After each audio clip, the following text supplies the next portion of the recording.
Magandang araw mga kaibigan. Good news po itong topic na ito para sa mga nagmamahal kay Pangulong Rodrigo Roa Duterte. Bad news naman yung mga gusto siyang mapahamak. Tungkol po ito sa ICC. Ito, si Ed Alonan, may post siya 37 minutes ago. I-share niya ang post ni Sipocato Casiqueta with Romy Pueblo.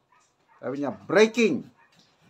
President Trump imposed sanction on ICC. RIP, Trillanes, Risa, Makabayan Black, Yellow Pink, Loyalist, Quadcom, DOJ.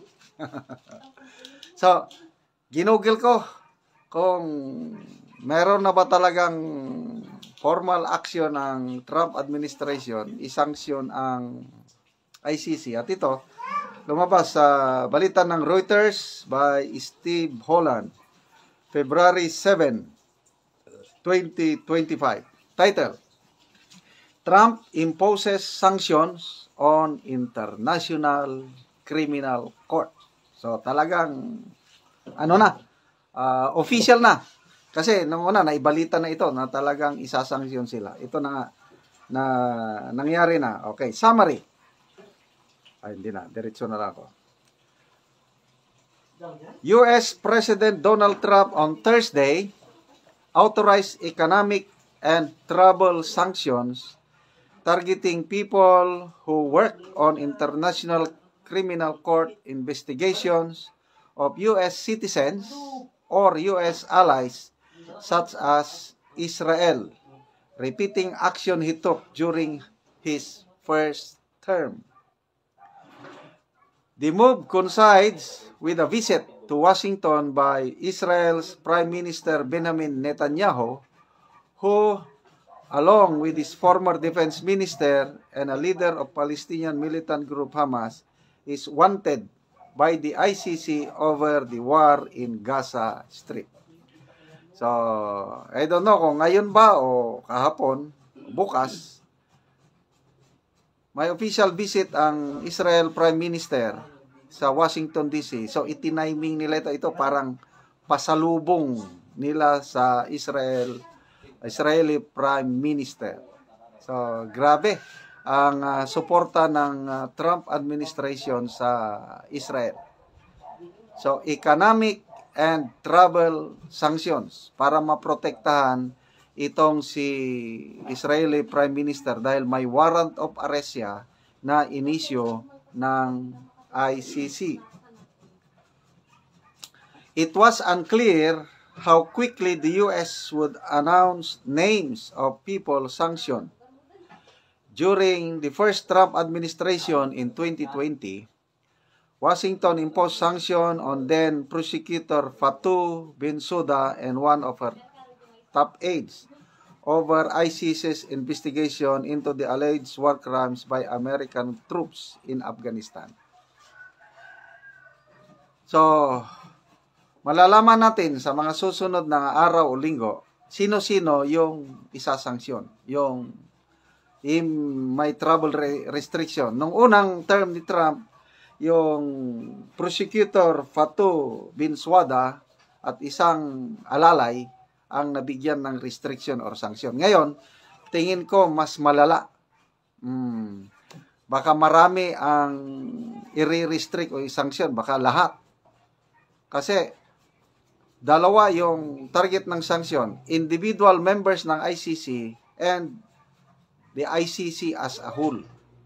Okay? So, the ICC did not immediately respond to a request to comment. The sanctions, ito, anong klaseng parusa o pagpapahirap? Freezing any US assets of those designated and barring them and their families from visiting the United States.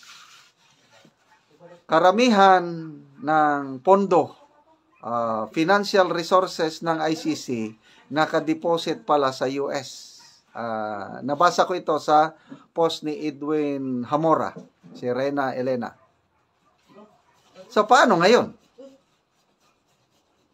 Kung i-freeze ang mga assets, hindi na sila maka-withdraw ng kwarta nila, hindi makasweldo. Kaya ang ginawa ng ICC, anticipation sa sanctions, nag-withdraw na in advance at sinilduhan na nila 3 months in advance ang kanilang employees. So, yun. So, nagsimula ba, sabihin natin, January, February, March. Hanggang March, may sweldo. After March, wala na. So, kung sino-sino, malalaman natin mamaya. Okay. So, ang ICC po, may 125 member countries. Ang Pilipinas, umalis na. Ang mga malalaking bansa na hindi member is US, China, Russia, and Israel. Hindi members. So, tayo rin, Pilipinas, hindi member. So, i-relate natin dito sa Pilipinas. Atat na atat, ito si ex-Senator Trillanes, Senator Hontiveros, Franz Castro, sino pa, pati na rin ang gobyerno. Kamakailan lang, nagsalita si DOJ Secretary Boying Rimulya, despite sa pronouncement ng Pangulong Marcos Jr. na hindi na makikipag-cooperate ang Philippine government sa ICC dahil wala na silang jurisdiction, nakakapagtaka, biglang nagpahayag ang DOJ Secretary na open ang gobyerno sa posibleng pakikipagtulungan sa ICC sa investigasyon.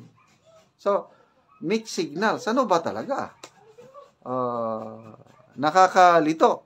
So, ano ang implication ngayon? Example, itutuloy ng ICC ang investigasyon. Makaka-investigar pa ba? Palagay ko, hindi na. Mahirapan na. Pag nagsimula na yung freezing of accounts, freezing of assets, hindi na makagalaw ang ICC.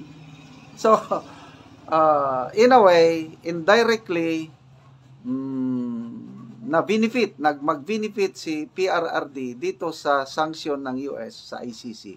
Kasi habang nandyan pa si President Trump, hindi makagalaw ang Inamin ng President ng ICC, yung judge, nakalimutan ko yung pangalan, na maaapektuhan ang buong operations ng ICC dahil sa sanction na ito. Kaya, it's a blessing in disguise na umupo ang isang President Trump.